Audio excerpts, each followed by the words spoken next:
கரைந்து விடாது என்னுடைய ஞாபகத்தை இருந்து கனத்த சுவை தருகின்ற கற்கண்டே என்பது நடைமுறை மக்களால் கேள்வி கேட்டால் புரிஞ்சிக்க முடியாது, ஒத்துக்கவும் முடியாது. கற்பங்கள் பல கோடி செல்ல தீய கனலின் நடு ஊசியின் மேல் காலை ஊன்றி பொற்பர ஐம்புடன் நோம்பி பொறியை ஓம்பி புடர்ந்து எலும்பு புலப்பட ஐம்புலனை ஓம்பி நிற்பவர்க்கு ஒழித்து யோக நீன் மொழிவர்க்கு ஒழித்து மேலாம் சிற்பதத்தில் சின்மயமாய் விளங்கும் ஞான திருவாளர் உள்கடந்த தேவதேவன் பாடுறார். ஒரு மனிதன் ஒரு நாளைக்கு 21,600 சுவாசத்தை சுவாசிக்கிறான். அந்த சுவாசத்தை 80ஆல் பெருக்கினா வர்றது முதல் யுகம், 60ஆல் பெருக்கினா வர்றது 2வது யுகம், 40ஆல் பெருக்கினா வர்றது 3வது யுகம். வள்ளல் பெருமான் வந்து இங்கே நிரந்தரமாக வாழ்கிறாரு, அவர் அருவமாக ஆனார். இதெல்லாம் எப்படி? அவரை பற்றி அவரே சொல்கிறார். தன்னுடைய உடல் எப்படி இருக்குது, தன்னுடைய உடல் எப்படி இருக்குன்னு சொல்லி அவரோட உடலை பற்றி அவரே சொல்கிறார். அது நரம்பு கிடையாது, எலும்பு கிடையாது, சதை கிடையாது, தோல் கிடையாது, ரத்தம் கிடையாது, எதுவுமே இல்லை. அப்படி ஒரு மனிதரால் இருக்க முடியுமானா இருக்க முடியும். திரை இலதாய், அழிவிலதாய், தோல் இலதாய், சிறிதும் சினைப்பிலதாய், பணிப்பிலதாய், செறிந்திடு கோதிலதாய், விரையிலதாய், புறையிலதாய். அவர் மலஜலம் கழிக்க மாட்டார். அவர் சாதாரணமாக இருக்கும்போதே 6 மாதத்துக்கு ஒரு தரம் சில கவனங்களே உண்ணுவார், சில கவனங்களே உண்ணுவார். நம்ம உடம்புக்கு மெய்யின்னு ஒரு பேர் தெரியுங்களா? நம்ம உடம்புக்கு மெய்யுங்க, செத்து போகிற நம்மளுக்கு எல்லாம் மெய்யின்னு ஒரு பேர் கொடுத்துருக்காங்க. ஏன் தெரியுங்களா? நம்ம உடம்பு அழியாதது, நம்ம உடம்பு அழியாதது. அழியாத உடம்பை நாம் அழிச்சிக்கிறோம். 5 தொழிலையும் நான் செய்ய கொடுத்துட்டாங்கிறார் வள்ளல் பெருமான். 5 தொழில் செய்யார். அதையெல்லாம் சொன்னால் நம்ப மாட்டாங்க. என்னை பைத்தியக்காரன்னு கல் எடுத்து அடிச்சாலும் அடிப்பாங்க.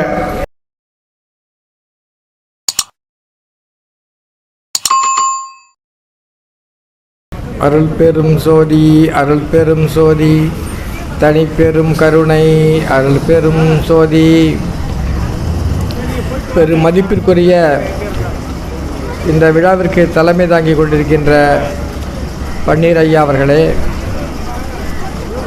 இங்கே இந்த விழாவை சீரும் சிறப்புமாக எடுத்துக்கொண்டிருக்கின்ற முருகன்குடியை சேர்ந்த முருகன் ஐயா, அவருடைய நண்பர்கள், அவருடைய தோழர்கள், அனைவரும் பெருமக்களே, இந்த ஊர் பெரியோர்களே, சன்மார்க்க சீடர்களே, மாதம் இந்த நிகழ்ச்சியை நடத்தி கொண்டிருக்கின்ற உங்கள் அனைவருக்கும் என்னுடைய பணிவான வணக்கத்தை கூறி, அன்பார்ந்த பெரியோர்களே, வள்ளல் பெருமான் வந்து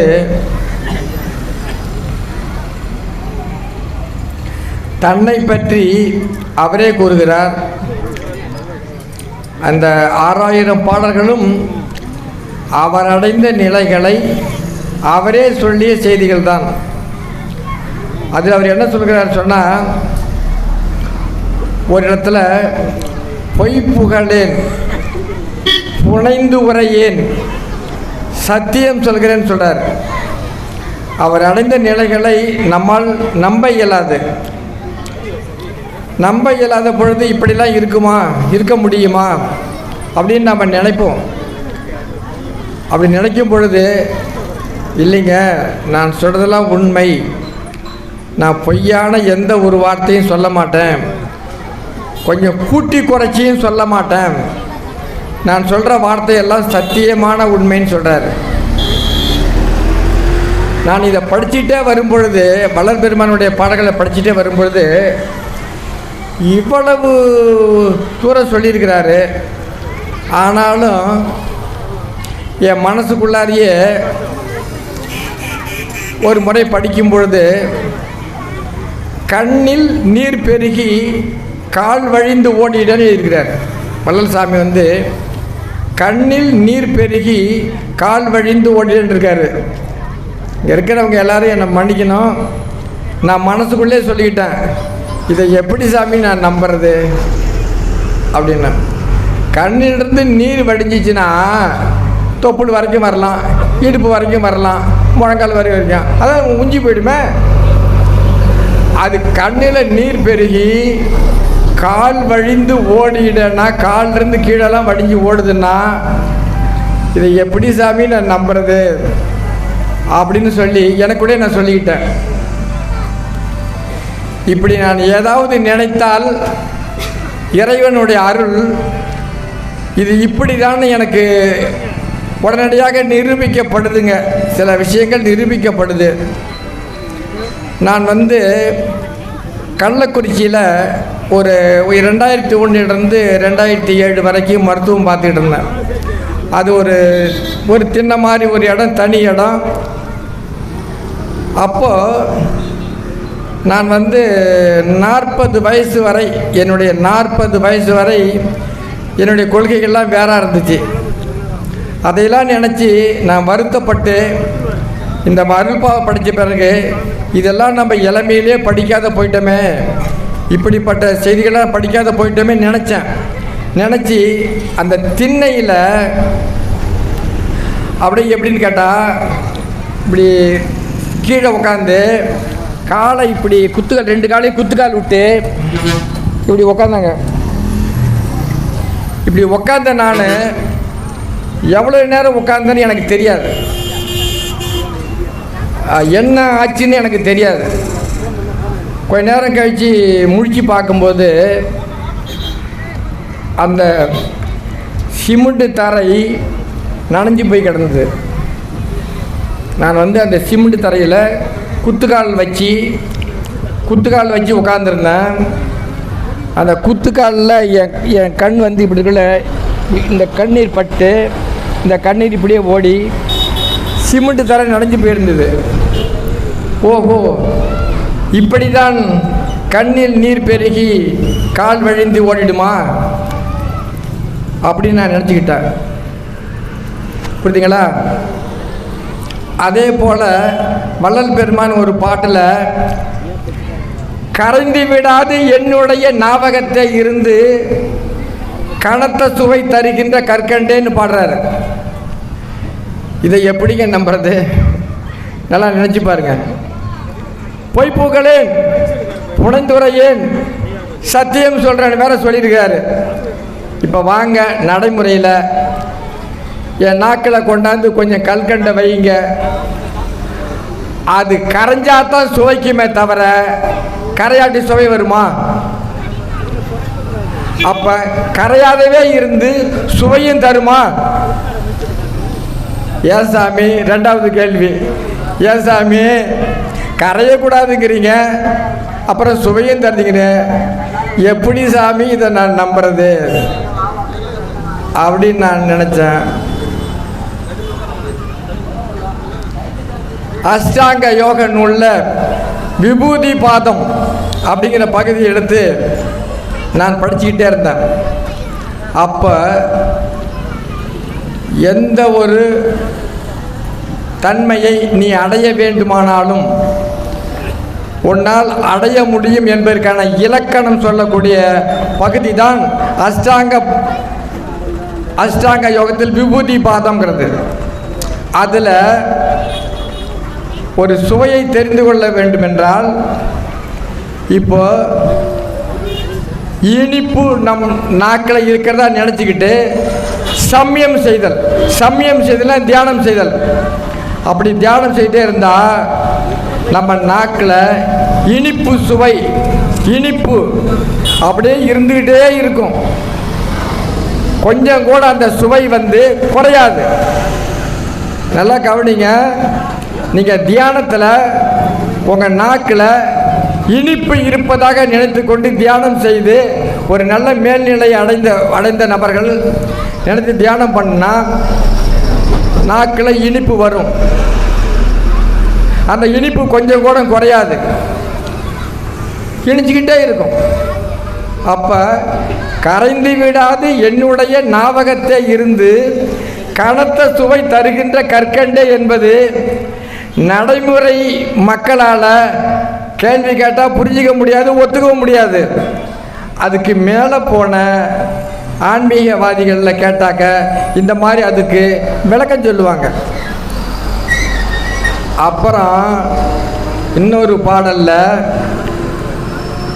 கற்பங்கள் பல கோடி செல்ல தீய கனலின் நடு ஊசியின் மேல் காலை ஊன்றி பொற்பர ஐம்புடன் ஓம்பி பொறியை ஓம்பி புடர்ந்து எலும்பு புலப்பட ஐம்புலனை ஓம்பி நிற்பவர்க்கு ஒழித்து யோக நீன் முனிவர்க்கு ஒழித்து மேலாம் சிற்பதத்தில் சின்மயமாய் விளங்கும் ஞான திருவாளர் உள்கடந்த தேவதேவன்னு பாடுறார். அதில் என்ன சொல்றாருன்னா, கற்பங்கள் பல கோடி செல்ல தீய கனலின் நடு ஊசியின் மேல் காலை ஊன்றி பொற்பர ஐம்புலன் ஓம்பி பொறியை ஓம்பி புடர்ந்து எலும்பு புலப்பட ஐம்புலனை ஓம்பி நிற்பவர்க்கு ஒழித்து யோக நீள் முனிவர்க்கு ஒழித்து மேலாம் சிற்பதத்தில் சின்மயமாய் விளங்கும் ஞான திருவாளர் உள்கடந்த தேவதேவன் படாரு. அப்புறமா ஒரு கேள்வி கேட்டேன் சாமிகிட்ட, ஏன் சாமி தியானம் பண்ணுறதுலாம் சரிதான், தியானத்தில் உட்காந்துருக்கவங்களுக்கு அப்படியே எலும்புலாம் வத்தி நரம்புலாம் வெளியே தெரியுங்கிறீங்க, எலும்புலாம் தெரியுங்கிறீங்க, நரம்புலாம் தெரியுங்களே, இதெல்லாம் எப்படி சாமி நம்புறதுன்னு நான் கேட்டேன். இந்த 2-3 கேள்விக்கு விடை வந்துருச்சு. யோகத்தில் உட்காந்து தியானம் பண்ணும்பொழுது கற்ப காலம் தியானம் பண்ணுறாங்க. கற்ப காலம் தியானம் பண்ணது கற்ப காலம் பாருங்க, கற்பங்கள் பல கோடி செல்ல அப்படின்னா ஒரு கற்ப காலம்னா என்ன தெரியுங்களா?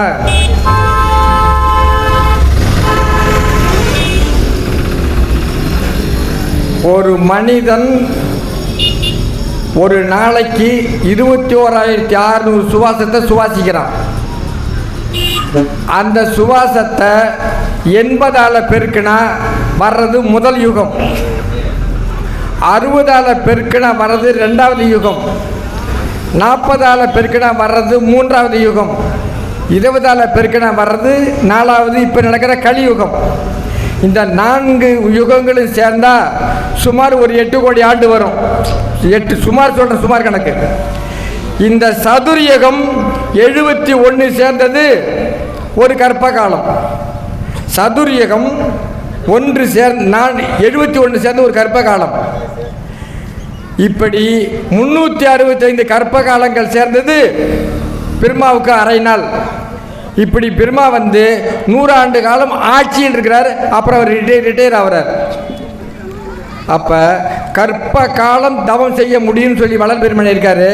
அப்படி கற்ப காலம் செய்யும்போது எலும்புலாம் தெரியும், நரம்புலாம் தெரியும்னு சொல்கிறாரு.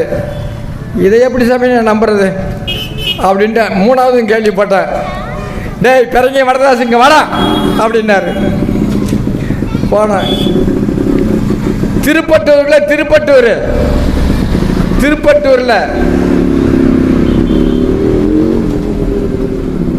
சிவன் கோயில் இருக்குது. அந்த சிவன் கோயிலில் இருந்து சமீபத்தில் ஒரு 10 ஆண்டுக்கு முன்னாடி மகான் பதஞ்சலியினுடைய முனிவருடைய சமாதின்னு சொல்கிறாங்க. அதை ஒரு கல்லை எடுத்து அதை நிழல் படம் எடுத்து துறையூர் ஓங்கார குடில்காரங்க காலண்டர் ஆண்டு காலண்டர் அடித்து வெளியிட்டிருக்காங்க. திருப்பட்டூரில் மகான் பதஞ்சலியோடைய ஜீவ சமாதியை போய் நிழல் படம் எடுத்து வெளியிட்டிருக்காங்க. அதில் நிறைய பேர் பார்த்துருப்பீங்க, காலண்டராக வந்திருக்குது, யூடியூப்பில் பார்த்துருப்பீங்க. அப்போ இப்படியும் இருக்க முடியும்னு சொல்லி சாமி சொல்கிறார்.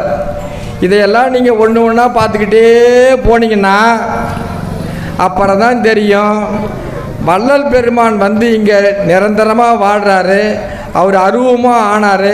இதெல்லாம் எப்படி அப்படின்னு கேட்டால் இதையும் உண்மைன்னு நம்ம நம்புறதுக்கான அடிப்படை தான் இது வரைக்கும் சொன்னேன்.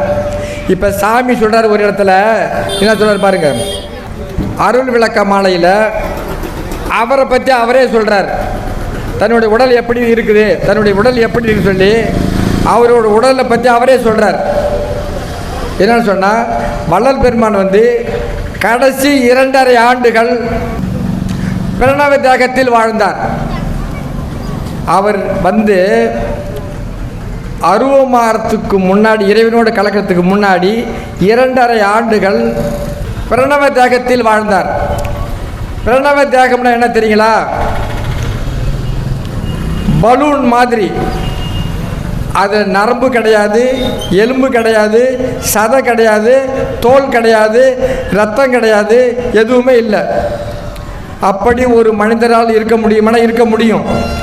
வல்லாறு மட்டும் இல்லைங்க, இதுக்கு முன்னாடி 18 சித்தரில் ஒரு சித்தர் அப்படி இருந்திருக்கிறார். இந்த பிரணவ தேகத்தில் இருந்திருக்கிறார். புரியுதுங்களா? அந்த அந்த சித்தருடைய பேர் மறந்து போயிட்டேன். இந்த பிரணவங்கிற பேரே அவர் வச்சிருப்பார்.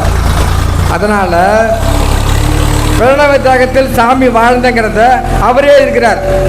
என்னுடைய தேகம் எப்படிப்பட்டது அப்படிங்கிறத சாமியே இருக்கிறார். அந்த பாடல் தான் இப்போ நான் சொல்ல போகிறேன். இந்த பாடலை சொல்லி நிறைவு பண்ணுறேன். இப்போ பாருங்கள்.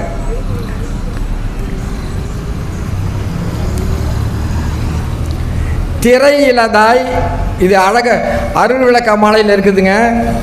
திரை இலதாய், அழிவிலதாய், தோல் இலதாய், சிறிதும் சினைப்பிலதாய், பணிப்பிலதாய், செறிந்திடு கோதிலதாய், விரையிலதாய், புறையிலதாய், மெய்யே மெய்யாகி அருள் வண்ணம் விளங்கி இன்பமயமாய் பரவெளிக்கு அப்பால் விளங்கும் தனிவெளியில் படுத்த எனது உளத்திணிக்க கிடைத்த தனி பழமே உரை வளருமா மறைகளெல்லாம் போற்ற மணி மண்டில் ஓங்கு நடத்தரசே என் உரையும் அணிந்தரலைங்கிறார்.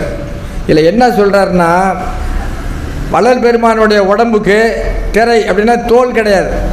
அவர் உடம்புல சுருக்கம் கிடையாது, தோல் கிடையாது. அழிவிலை, அந்த உடம்பை எதனாலையும் அழிக்க முடியாது. தோல் இல்லை, நம்புங்க. அவருடைய உடம்புல தோல், நம்ம தோல் மாதிரி தோல் இல்லை. சிறிதும் சினைப்பில்லதை, வள்ளல் பெருமான உடம்ப தண்ணிக்குள்ளே போட்டு 2 வருஷம் வச்சிருந்தாலும் எடுத்தாலும் நடையாது. கொஞ்சம் கூட அது என்ன பண்ணுது, தண்ணியில் பட. சினைப்பிலைன்னா பெருக்காது. சினைப்பிலைனா அந்த உடம்பு பெருக்காது. படிப்பிலை நனையாது. செறிந்திடு கோதிலதாய், அவர் மலஜலம் கழிக்க மாட்டார். அவர் சாதாரணமாக இருக்கும்போது 6 மாதத்துக்கு ஒரு தரம் சில கவனங்களே உண்ணுவார். செறிந்திடு கோதிலதாய், விரையிலதாய், வள்ளல் பெருமானியோட உடம்புல எந்த விதமான வாசனையும் கிடையாது. புறையிலதாய், கத்தியால் குத்துறான சரி தான், ஓட்ட விழாது. புரியுதுங்களா? புறையில அது ஓட்ட இல்லை, அது எந்த விதமான, அது உள்ளார ஒன்றும் பண்ண முடியாது. புறையிலதாய், மெய்யே மெய்யாகி. இங்கே தான் கவனிக்கணும். நம்ம உடம்புக்கு மெய்யின்னு ஒரு பேர் தெரியுங்களா? நம்ம உடம்புக்கு மெய்யுங்க. செத்து போகிற நம்மளுக்கு எல்லாம் மெய்யின்னு ஒரு பேர் கொடுத்துருக்காங்க. ஏன் தெரியுங்களா? நம்ம உடம்பு அழியாதது. நம்ம உடம்பு அழியாதது. அழியாத உடம்பை நாம் அழிச்சிக்கிறோம். ஆக இந்த உடம்பு அழியாது அப்படிங்கிறதுக்கு பேர் தான் மெய்யின்னு கொடுத்துருக்காங்க. அப்போ வள்ளல் பெருமான் உடம்பு அழியக்கூடியது தான். அந்த அழியக்கூடிய உடம்பை என்ன பண்ணிட்டேங்கிறாரு? மெய். இந்த உடம்பை மெய்யாக்கி உண்மையாக்கிட்டான். உண்மை என்றால் அழியாது.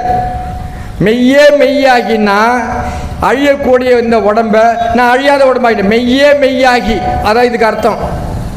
புரியுங்களா? மெய்யே மெய்யாகி அருள் வண்ணம் விளங்கி அன்புருவம், அருளுருவம், இன்ப உருவம்.